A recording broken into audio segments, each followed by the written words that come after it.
being counted for apportionment have failed, said Wolf with the Brennan Syndrome. From the framing to Reconstruction to 230 years of congressional practice, they all show that the answer to this is very simple. All people count. Levitt agreed, saying the only things that are really thorny questions are questions about whether this is the right time or whether plaintiffs have to wait until the president actually takes action. It will be interesting to see whether the government tells the court that they're not going to get this done in time for this administration. If Trump gives data to Congress that seems flawed, his successor, President-elect Joe Biden, could ask the Census Bureau to review its numbers or deliver a revised tally. Lowenthal, the former staff director at the House Oversight Census Subcommittee, said competing data sets would likely spark lawsuits. If President Trump transmits a set of numbers to the House of Representatives that latter runs of data show was not the most accurate result, clearly we would have states that either thought that they would have gained one or more seats or that they shouldn't have lost one or more seats going to court, Lowenthal said, adding, even when there's only one set of apportionment numbers, there are lawsuits. Quick drink.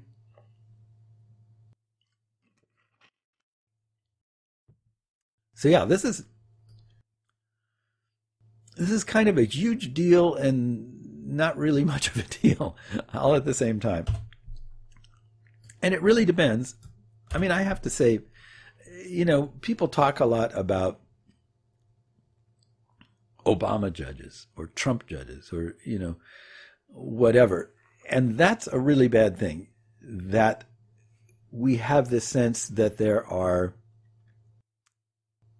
how can I put it, partisan zealots in positions of power to decide questions of law.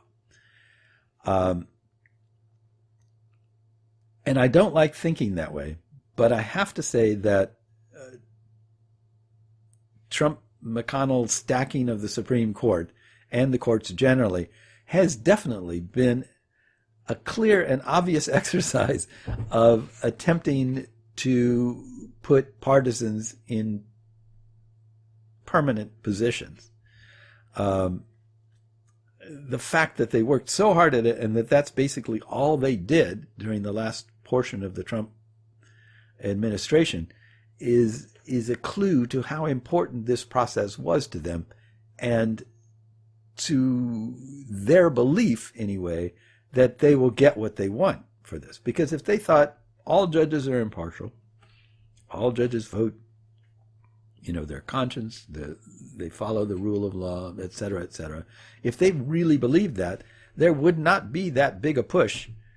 There would not have been a push to deny Obama's attempt to get Merrick Garland on the court, and there would not have been a complete turnaround in this push to get, what's her name, the latest, Amy? Yeah, whatever. Anyway, they wouldn't have done what they've done. So it's clearly and obviously, you don't have to believe pundits or news sources. This is kind of an aside, but this is the same thing that I would tell people when they were asking about my political positions and say, well, you hate Trump. You're not giving him a chance. I would say over and over again that my dislike of Trump was based simply on what he said and what he did. Period.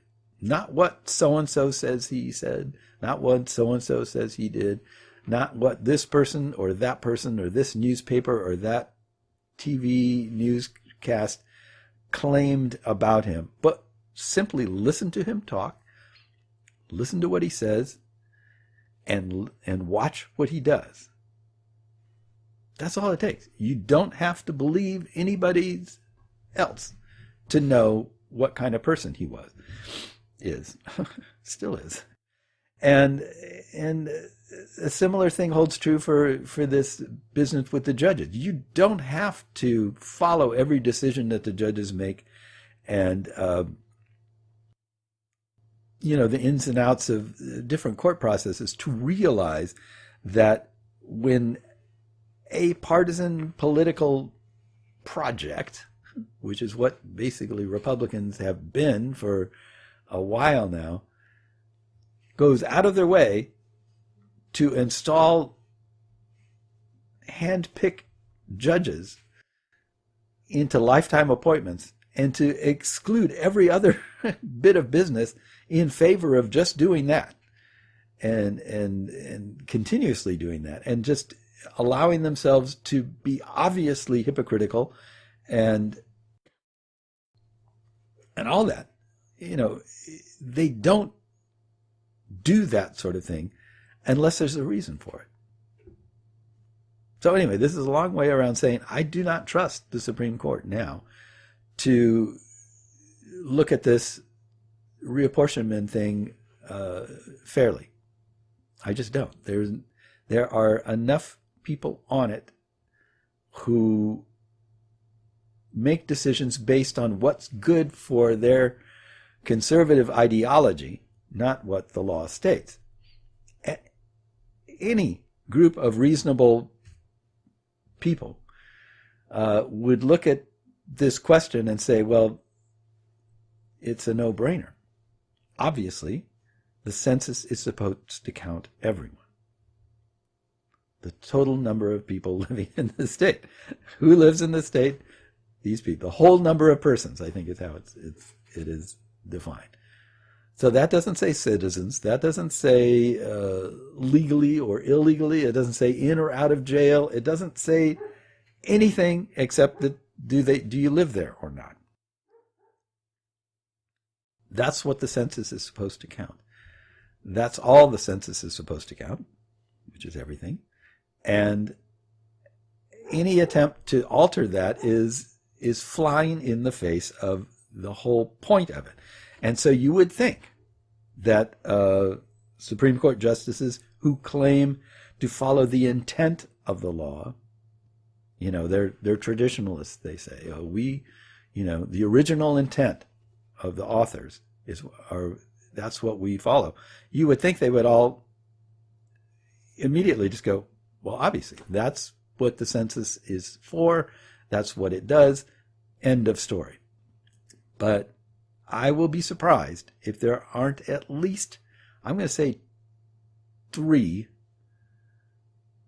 if they take up the case, which they seem to be doing, and look at it. I'll go on record here as stating there will at least be 3 votes for accepting the Trump rationale. Alito, Thomas, probably Kavanaugh. There could be more. But we'll see. We'll see once it's all over.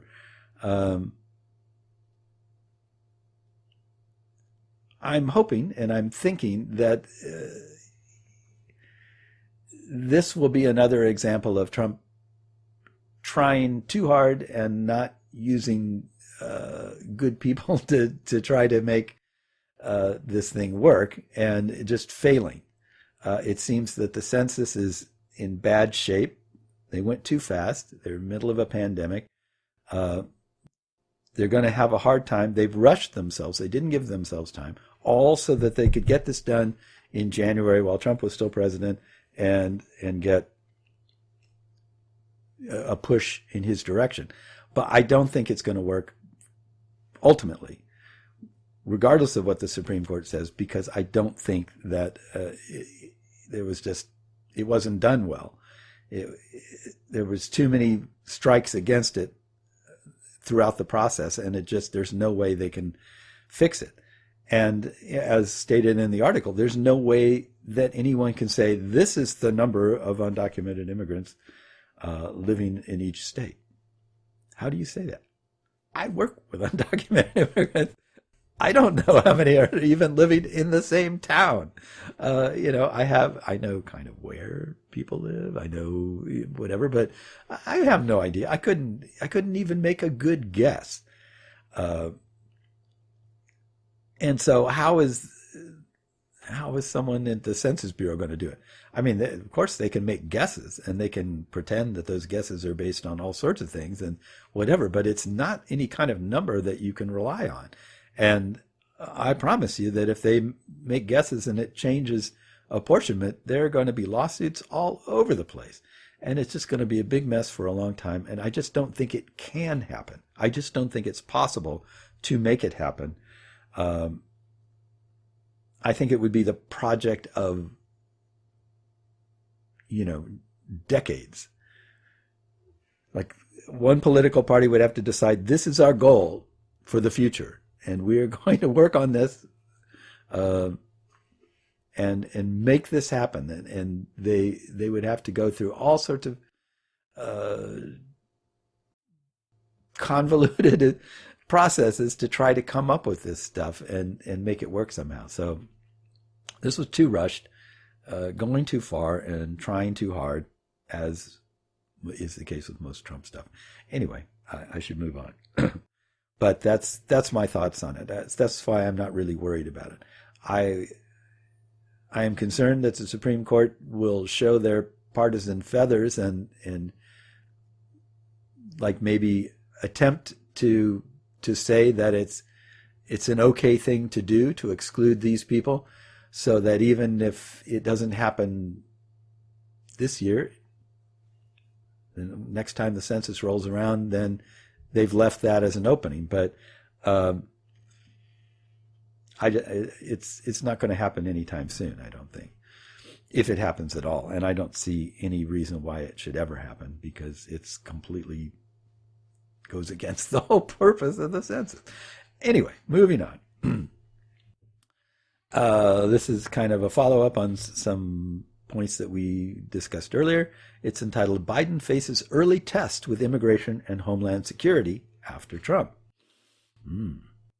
President-elect Joseph R. Biden Jr. has said that one of his first priorities will be rolling back his predecessor's restrictive immigration policy. To do it, he may have to overhaul the Department of Homeland Security, which has been bent to President Trump's will over the past 4 years. Yes, he will. The department, created after September 11, 2001 attacks, has helped enforce some of Mr. Trump's most divisive policies, like separating families at the border, banning travel from Muslim-majority countries, and building his border wall. When the president tried to reframe his campaign around law and order this year, Homeland Security leaders rallied to the cause, deploying tactical officers to protect statues and confront protesters. After agents were videotaped hauling demonstrators off the streets of Portland, Oregon into unmarked vans, department critics called for systemic change to the agency or even its dismantlement. But the incoming administration is intent on keeping the department intact.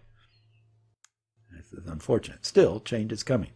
Interviews with 16 current and former Homeland Security officials and advisors involved with Mr. Biden's transition and a review of his platform suggest an agenda that aims to incorporate climate change in department policy, fill vacant posts, and bolster responsibilities that Mr. Trump neglected, including disaster response and cybersecurity.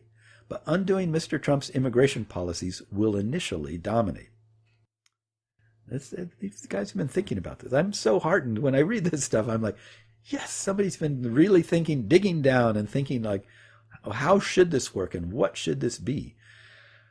Anyway, many of the Trump administration's policies cannot be immediately undone, and Mr. Biden is likely to face an early test if migration to the southwestern border surges with Mr. Trump's pending departure.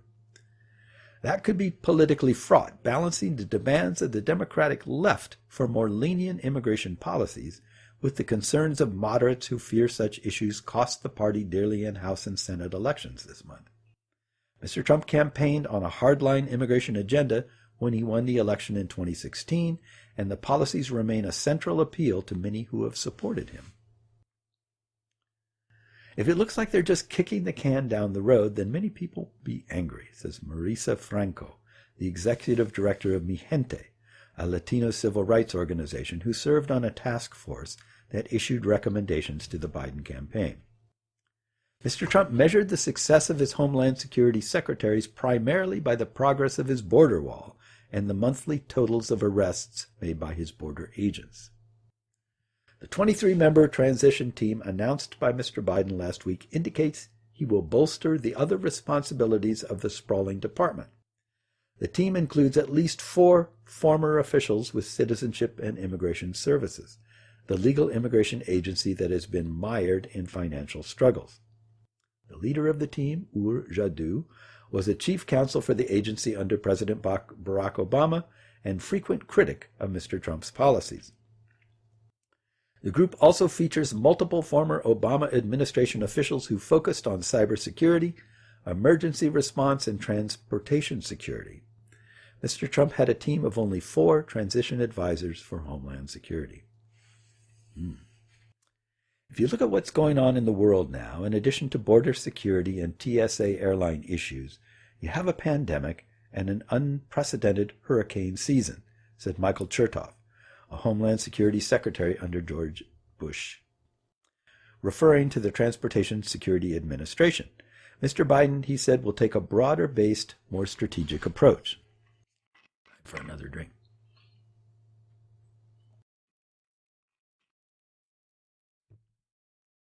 A team composed mostly of volunteers separate from Mr. Biden's official transition team has worked for weeks on that approach.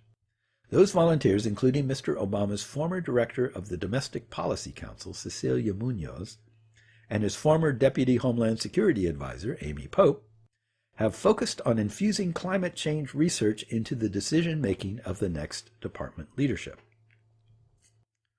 While the agency will not become the Department of Climate, one advisor said, the new administration will use the research to shape natural disaster response and resilience to assist the Coast Guard as it patrols the Arctic.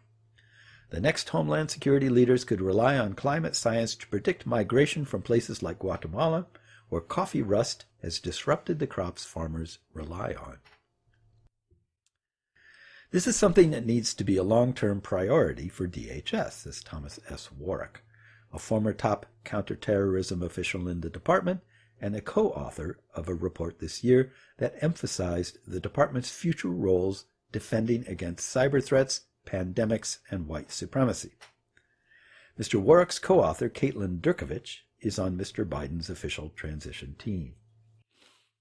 The volunteer team has emphasized that change will come not from a drastic restructuring, but from personnel. One of the 74 leadership positions at the Department of Homeland Security, 18 are either vacant or held by an acting official. Even those serving in acting capacities have had their appointments questioned by government watchdogs and the courts. As recently as Saturday, a federal judge said Chad F. Wolf, the acting Secretary of Homeland Security, was not serving lawfully when he issued a memo in July suspending protections for the immigrants brought to the United States as children, known as Dreamers. 2 advisors involved in the planning meeting said the team was advising the incoming administration to steer clear of all officials who led the agencies overseeing immigration, even those who publicly resisted the White House's efforts or publicly turned against Mr. Trump. They are poisoned, one advisor said. Afraid so. Some transition officials have rallied around Alejandro Mayorkas, a former Homeland Security Deputy Secretary and Director of Citizenship and Immigration Services, to be the next secretary. Mr. Mayorkas' supporters believe his background as a U.S. Attorney for California and as a Cuban immigrant would appeal to both the law enforcement officials in the agency and the immigrant communities in the United States. They emphasized that a decision on the position had not yet been made. But reinstating officials who served under Mr. Obama, who was criticized as the deporter-in-chief and who expanded detentions at the border to respond to a surge of migrants, could cause consternation on the left. My hope is people can see some of the errors of their ways, Ms. Franco said, adding, we'll be vigilant. This is what we were talking about a few minutes ago. The Trump administration enacted more than 400 changes to tighten or choke off immigration. And while Mr. Biden can roll back the ones issued through executive orders or policy memorandums, rescinding policies that went through the full regulatory process will take time, according to Sarah Pierce, a policy analyst for the Migration Policy Institute. On immigration, I expect them to stick to things that are high profile, very easy procedurally, and come with minimal logistical burden, Ms. Pierce said. That includes ending travel bans that restrict travel from 13 mostly Muslim and African countries, and halting the Trump administration efforts to strip protections for about 700,000 young immigrants brought to the country as children. Mr. Biden also plans to raise the cap on refugee admissions to 125,000, impose a 100-day moratorium on deportations, and direct immigration and customs enforcement to focus on violent offenders. But it remains unclear how he will rebuild a deteriorated resettlement system to welcome that many immigrants, or the specific details of his temporary halt on removing undocumented immigrants. The new administration will end the national emergency declaration that allowed Mr. Trump to divert billions of Pentagon dollars to the border wall, but an advisor involved in the transition said there were no plans to dismantle the 400 miles of wall already up. Other regulations will prove more challenging to unravel, like the maze of asylum restrictions imposed by the Trump administration and the public charge rule that allows green cards to be denied to immigrants who are deemed likely to use public assistance. Ms. Pierce said the new administration could begin the lengthy process of replacing the Trump regulations or, given that the public charge rule is still being litigated in court, revise that regulation in a settlement. Mr. Biden also received the long-standing Democratic goal of creating a path to citizenship. Too much reading today. Let me try that again. Mr. Biden also revived the long-standing Democratic goal of creating a path to citizenship for nearly 11 million undocumented immigrants, but without a Democratic Senate, that is likely impossible. Control of the Senate rests on 2 Senate runoff races in Georgia in January. An expected surge of migration to the southwestern border in the coming months will test Mr. Biden's ability to balance the demands of the liberal and moderate wings of his party while preventing overflowing border facilities. We will treat our immigrants with respect and give them due process, which they aren't having under this administration, said Representative Lucille Roybdahl-Allard, the chairwoman of the House Appropriations Subcommittee on Homeland Security, who represented the Biden campaign in platform negotiations with Senator Bernie Sanders. Will that be enough? Probably no. The pandemic is another immediate challenge. A threat assessment released by the Homeland Security Department in October concluded that the coronavirus had exacerbated underlying economic and political conditions in the region that have typically fueled migration. Mr. Biden has said he will look to revive a version of a program that allowed children and young adults to apply for refuge in their home country rather than making the long, dangerous trip to the border to ask for asylum. He also said he would bolster aid to Central America while deploying attachés from the Justice and Treasury Departments to combat corruption. But at the physical border, Mr. Biden's plans center more so on what he will stop rather than what he will develop. He has said he will stop metering, which restricts the number of migrants who can seek protection at border ports. It is unclear if he would pull out of agreements with Central American countries that allow the United States to divert migrants seeking protection back to the region. He would end Mr. Trump's Remain in Mexico policy that has sent more than 60,000 migrants back to Mexico to await asylum hearings that have been suspended during the pandemic. Mr. Biden's advisors have discussed rushing asylum officers and administration judges to the border to process those families and others seeking protection. The real question is scale. Can they be scaled up quickly enough if there is a surge to the border, said one official involved in the transition. Mr. Biden is not committed to lifting a public health emergency rule that has essentially sealed the border to asylum seekers. The Trump administration has cited the risk of the pandemic to empower Border Patrol agents to rapidly turn migrants back to Mexico or their home countries without providing the chance to have their asylum claims heard. An advisor to the campaign said the administration's planned on consulting with public health officials to discuss the policy. Biden advisors also acknowledged the need to bolster the capacity at the Department of Health and Human Services, which is responsible for sheltering migrant children traveling alone. That will take congressional approval. Mr. Biden has said he would cut funding used to detain migrants and instead rely more on programs that track migrants after they are released into the United States to make sure they appear at immigration court. Brandon Judd, the president of the National Border Patrol Council, the Border Patrol's union, said that would mean the return of catch and release, pejorative shorthand for releasing migrants from detention into the public to await their immigration hearing. Mr. Trump has argued the policy encourages migration. Obviously, my members were hoping President Trump was going to win, and they were hoping he was going to win because of what happens with border security, Mr. Judd said. Let's hope Biden proves us wrong, but we've already seen this movie, and we expect a replay. There, right there in that quote, you see exactly what President Biden is going to be up against. And it's going to be very tough. But let me squeeze in one more quick story here rather than ranting about that last one, because we've already talked about those things. This is entitled, "For Immigrants, Election Promises Relief from an Atmosphere of Terror." For years, immigrants in the Atlanta suburbs lived in fear that a routine traffic stop would lead to deportation. Thousands of immigrants in the country illegally have been deported for minor offenses, advocates say, because of close ties between county jails and immigration authorities. But now there are some new sheriffs in town. Yes.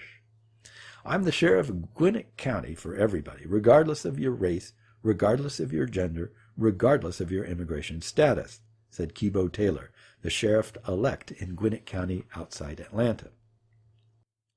The 2020 election is expected to usher in a major shift in immigration enforcement.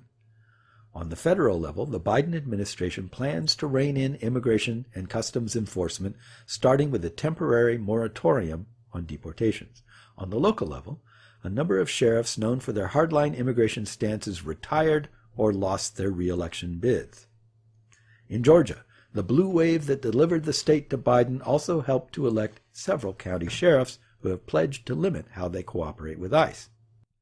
Taylor is a Democrat and the first black man ever elected to the job. He ran on a promise to get rid of a long-standing cooperation agreement with ICE signed by his Republican predecessor. He says he'll follow through on that promise the first day he takes office in January. Taylor says there's no evidence that the agreement was helping public safety, and, he says, it was hurting trust in law enforcement in his county where more than 1 in 4 residents was born outside the U.S. It definitely undermines the confidence and trust and transparency between law enforcement and the community, said Taylor. I'm afraid I ran out of time. I was hoping I could get this done because it's kind of a short story, but I'm out of time. So anyway, you have been listening to CU Immigration here on WRFU LP Urbana 104.5 FM and UPTV. I thank you for joining me today, and I appreciate your doing so. I know that we, at least on the radio side, don't create new programs regularly, but I have other radio shows that I do on Sunday, and it's very difficult for me to do multiple. As you can hear, my voice is starting to go, and I run out of energy to talk, but I appreciate you joining when you do join, and I hope that you will join us again soon. See you later.